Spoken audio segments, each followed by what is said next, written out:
Mala som 10. A ten deň, ten 5. október 2012, mal byť úplne obyčajný deň. Vyšla som z dverí, krátka vzdialenosť k domu môjho kamaráta. Robila som si snehové gule. Cítila som, že moja mama ma sleduje. Ale ten deň nebol obyčajný. Niekto ma čakal. Niekto, kto premenil tú tichú zasneženú ulicu na pascu. Celé Colorado ma hľadalo. Našli môj batoh, moje fialové okuliare. A potom našli kúsok mňa. Už nechcem, aby si ma pamätali len pre spôsob, akým som zomrela. Chcem, aby ste vedeli, ako ma zničil a ako dostal to, čo si zaslúžil. Obete z krimi príbehov majú tvár, ale nemajú hlas. V mojich videách ho dostanú. Rozprávajú svoj tragický príbeh sami, tak, ako sa naozaj stal, aby sa na ne nezabudlo, aby ich smrť nebola zbytočná. Westminster v Koloráde. Je to také krásne predmestie. Kúsok od Denveru. Miesto, kde sa cítite bezpečne. Viete, to miesto, kam sa ľudia sťahujú, aby si založili rodinu a mohli dýchať. To bol náš domov. Volám sa Jessica Christine Ridgway. Narodila som sa 23. januára 2002. 10 rokov som tu žila svoj život. Žila som skromne, s mamou, tetou a babičkou. Pamätám si, že som bola veľmi, veľmi šťastné dievčatko. Milovala som líčenie, tanec, obliekanie do kostýmov. A áno, fialová, to bola moja farba. Učitelia a spolužiaci hovorili, že som veselá a milá. V podstate som mala dobrý život. 5. október 2012. Pamätám si ten deň dokonale. Bol piatok. Začal sa ako každý iný deň. Mama mala po nočnej smene, kým ja som išla do školy. Mojou rutinou bolo vstať o 7:45 a vyraziť. Mala som sa stretnúť so spolužiakom, len pár metrov od domu, aby sme išli spoločne do školy. Obliekla som si čiernu nafúknutú bundu, čižmy s brmbolcami, vzala som si čierno-ružový batoh a fialové okuliare. Mama ma videla, ako som vyšla z dverí. To ráno slabo snežilo a ja som kráčala po ulici a zberala sneh. Robila som si snehové gule. Ten pocit chladu v rukách a to tiché škrípanie snehu pod nohami. Ale k domu môjho kamaráta som nikdy neprišla. On a jeho otec ma čakali. Ale keď som nechodila, odišli do školy bezo mňa. A tak, keď som sa neukázala v škole, začali volať mame. Lenže mama spala. V tom čase bola teta a babička v práci. Mama sa zobudila až okolo 4:00 popoludní. Keď si vypočula správu zo školy, ten strach prinútil ju okamžite zavolať políciu. Yes, to 911. What is this is an emergency? Hey, what's going on there? My daughter in this thing, I guess she never made it to school this morning. How old your daughter? She's 10. Okay, what's your daughter's name? Jessica Bridgeway. And when did you last see her? This morning when she left at 8:30. Did she walk? Yeah. And I checked her parents' house, but she walked in there not answering the door. You said that the school called, said they want. Hey, I work night, so it's going to call. Okay, sir, sorry about that. We've got several officers on the way over to help you out, okay? Okolie sa začalo plniť. Pátranie sa zintenzívnilo. Hasiči, policajti, dobrovoľníci. Všetci ma hľadali. Pátralo sa celú noc. Takmer 1000 ľudí prišlo, aby pomohlo. Stalo sa to jedným z najväčších pátraní v histórii Koloráda. Potápači v jazere Kettner, vrtuľník, psi chodili od dverí k dverám, kontrolovali každý dvor, každý dom. Všetci ma hľadali. A moja mama, tá bojovala s tou malou nádejou. Viem to. Hľadala ma. V nedeľu 7. októbra, 2 dní po mojom zmiznutí, si muž pár kilometrov od nášho domu všimol na svojom dvore batoh. Všimol si, že je na ňom kľúčenka s mojím menom, Jessica Ridgway. Okamžite zavolal políciu. Bol to môj batoh. Keď ho vyšetrovatelia otvorili, našli mokré oblečenie a moje fialové okuliare. Tie, ktoré som mala na sebe, keď som vyšla z domu. Polícia zaplavila oblasť. A tu nastal skutočný prvý prelom. 4 mesiace predtým. Jedno ráno kúsok od nášho domu bežala jedna 22-ročná žena okolo jazera Kettner. Pribehol k nej muž. Zakryl jej tvár handričkou, ktorá páchla po chemikáliách. Našťastie sa mu vytrhla a utiekla. Polícia vo Westminsteri získala DNA. Urobili skicu útočníka. Na tom batohu sa im podarilo nájsť DNA. A tá DNA sa zhodovala s DNA, ktorú získali z útoku na ženu pri jazere Kettner. To bol dôkaz, ktorý potvrdil, že páchateľ je jeden a ten istý. 10. októbra údržbári zbierali odpadky v nedalekom parku. Našli tam veľké vrece, ktoré sa im zdalo zvláštne. Keď ho otvorili, našli tam časť tela, bez hlavy a bez končatín. Všetci dúfali, že to nie som ja. Nakoniec však polícia vydala oznámenie. Oznamujeme vám, že telo, ktoré bolo nájdené v parku, bolo pozitívne identifikované ako Jessica Ridgway, nezvestné dievča z Westminsteru. Rodina bola upovedomená. Nevieme si predstaviť smútok, ktorým prechádzajú. Naše myšlienky a modlitby patria im. Komunita bola paralizovaná. Strach, šok. Rodičia opúšťali prácu skôr, aby vyzdvihli svoje deti. Nechceli ich nechať ísť samé domov.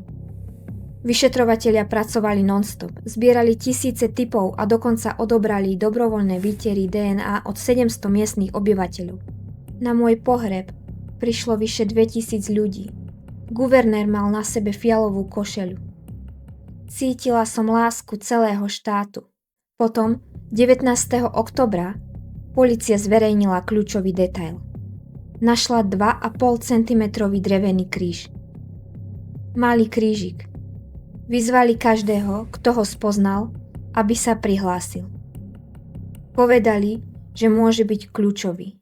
Ten krížik som mala vložený vo svojich intímnych oblastiach. Táto stratégia vyšla. Žena zavolala a povedala, že kríž je podobný tomu, aký nosil 17-ročný syn jej kamarátky Mindy. Ten chlapec sa volal Austin. Býval len kúsok od nášho domu. Polícia ho išla vypočuť. Odpovedal pokojne. Povedal, že spal, keď som zmizla. A súhlasil, že im dá svoju DNA. V čase, keď som zmizla, Mindy svojho syna nepodozrievala.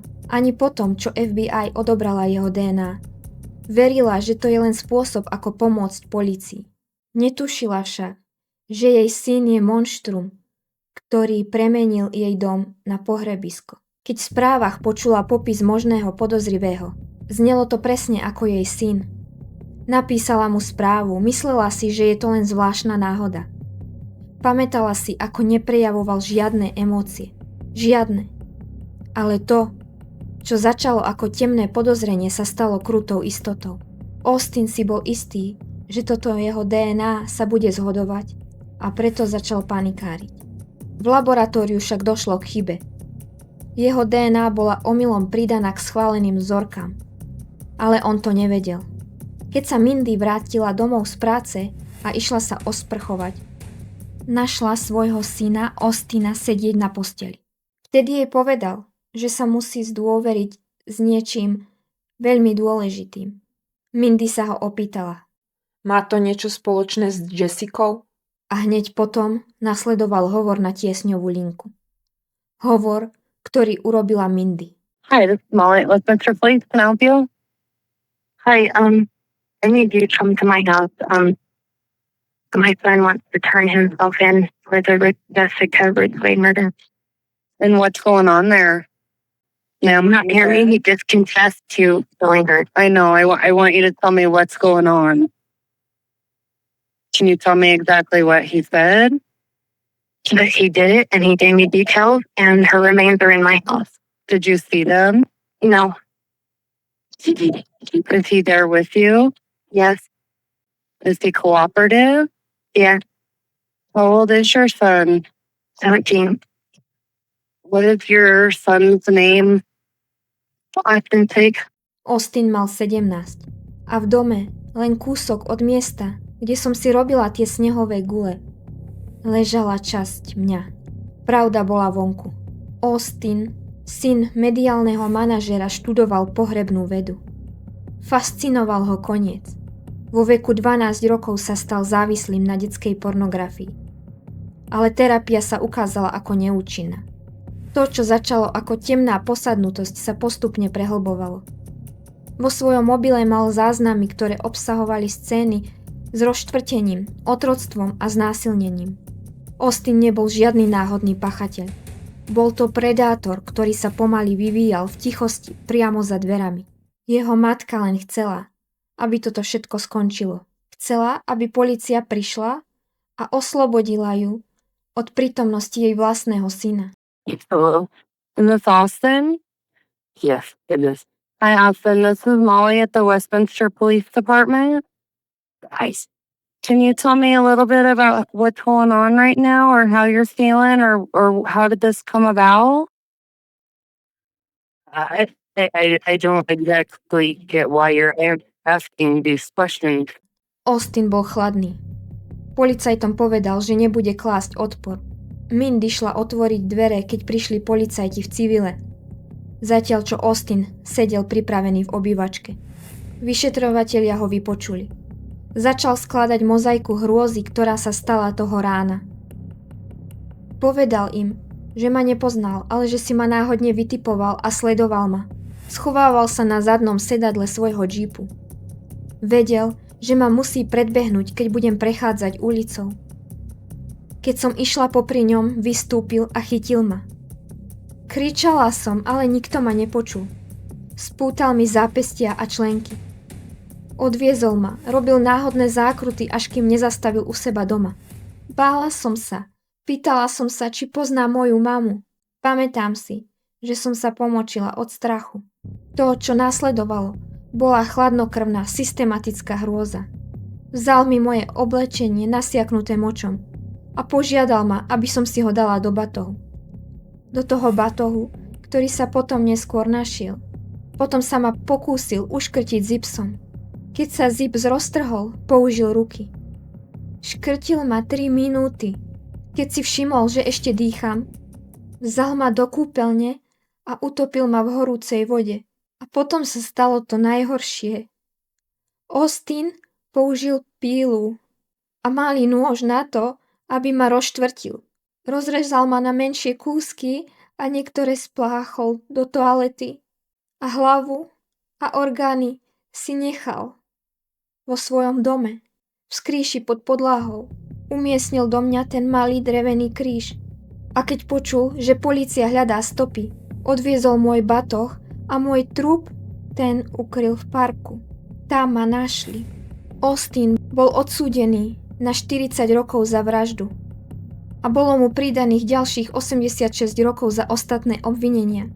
Sudca sa chcel uistiť, že už nikdy neuvidí vonkajšok väzenia, kým nezomrie. Mindy sa roky potýkala s vlastným duševným zdravím. Mala hrozný pocit viny. Nie preto, že by s tým mala niečo spoločné, ale preto, že to dieťa priviedla na svet. Mindy nikdy nehovorila s mojou rodinou.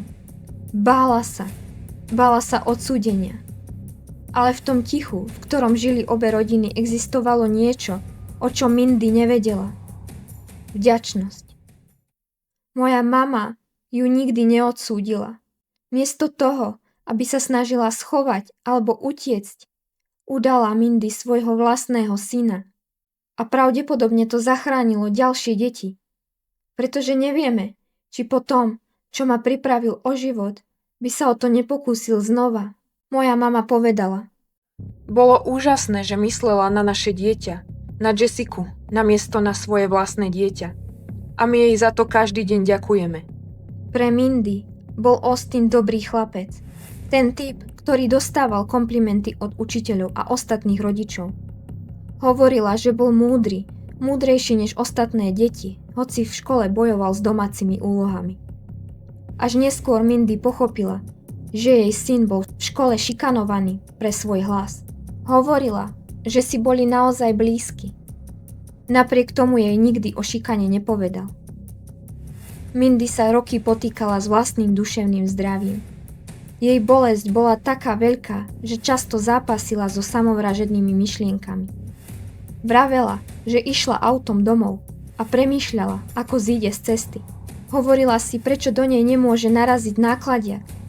Prečo rakovinu dostanú iní ľudia, ktorí si ju nezaslúžia, keď je ochotná si ju privodiť.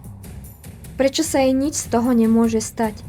Mindy nikdy nespochybnila svoje rozhodnutie zavolať políciu v tú októbrovú noc. Hoci nahlas premýšľala, či by urobila to isté pri menej závažnom zločine. Napríklad, keby jej syn urobil nejakú nehodu a z nehody ušiel. Pýtala sa, či by ho chránila, alebo by ho prinútila k priznaniu. Myslím, že by som ho donútila k priznaniu. Dodala. Ale neviem. Mindy však ľutovala jediné. Stratený vzťah so svojím synom. Odrezala ho definitívne. A to je jej celoživotný trest. Vedieť, čo urobil a žiť v tieni vlastného syna, ktorého milovala. A jej posolstvo pre moju rodinu? Mindy povedala, že by doslova dala celý svoj život za to, aby zmenila, čo sa stalo. Že by vymenila svoj život za mňa. Povedala, že aj teraz, keď sa už cíti lepšie, tak stále by to urobila. To je vďačnosť a obeta, ktorú si vyžadovala pravda. Moja rodina si neželá, aby si ma ľudia pamätali pre spôsob, akým som zomrela. Chcú, aby si ma pamätali preto, ako som žila, pre moju radosť, pre fialovú farbu. Austin nikdy nepovedal, prečo to urobil. Jednoducho si ma proste vyhliadol. Vraj mal také myšlienky už dávno. Vždy niekoho sledoval a predstavoval si, aké by to bolo to urobiť.